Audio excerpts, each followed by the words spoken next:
用爱烹饪，用心品味，我是薇薇安。今天再送上年菜系列的最后一道预菜——赤酱烧牛腱。这跟大家平时吃的卤牛腱可不同，怎么不同呢？抓紧看看吧。今天这道烧牛腱有些费功夫，不过一次可以多做些存放，平时煮个面配个饭也是极好的。从牛腱的中间切开，看一下横截面，正好是3根小肉条被薄薄的筋膜连着，可直接切成2指宽的厚片，焖烧过后，肉块自然就散开了。切好的牛腱可以清楚地看到均匀分布的牛筋夹层。今天的配菜准备了鲜美的杏鲍菇，滚刀切成肉块大小，这种大小的杏鲍菇烧过之后弹牙又多汁儿。倒上1锅冷水，下入牛腱准备焯水，加入葱姜料酒，开大火煮15分钟左右。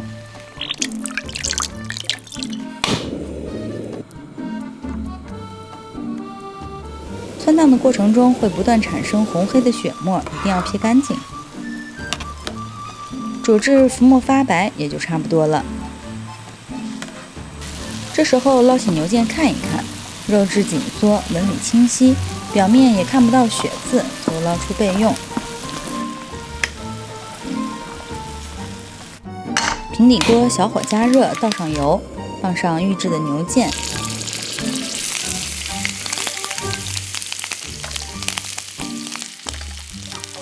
煎至表面微焦，然后翻面，再把牛腱拨到锅边，下入姜蒜和红葱头，一起小火煸炒，炒出香味儿。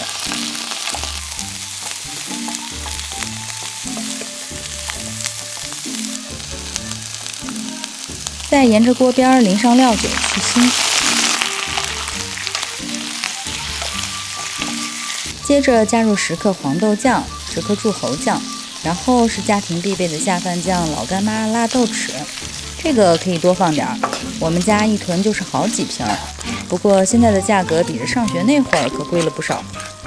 再淋少许老抽，让颜色更浓郁，些许白糖中和味道，提升鲜味儿，继续翻炒，炒出酱香。倒入开水，至少要没过肉块。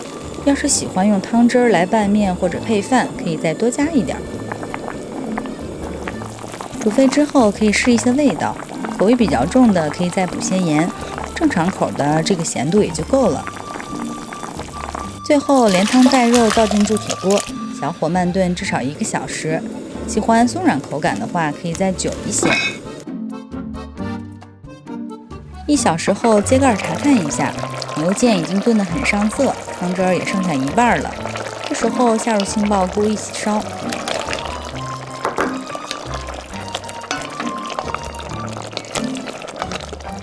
再加上几粒原泡椒，圆溜溜的像个红灯笼。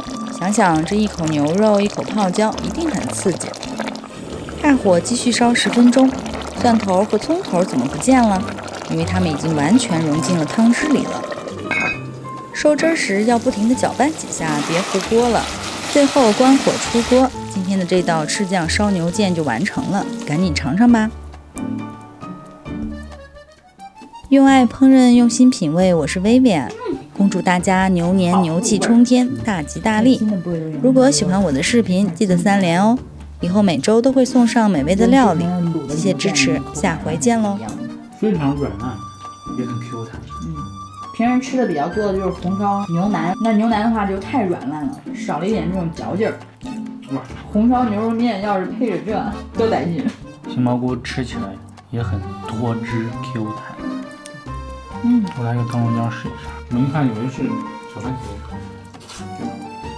茄。哇，有点咸。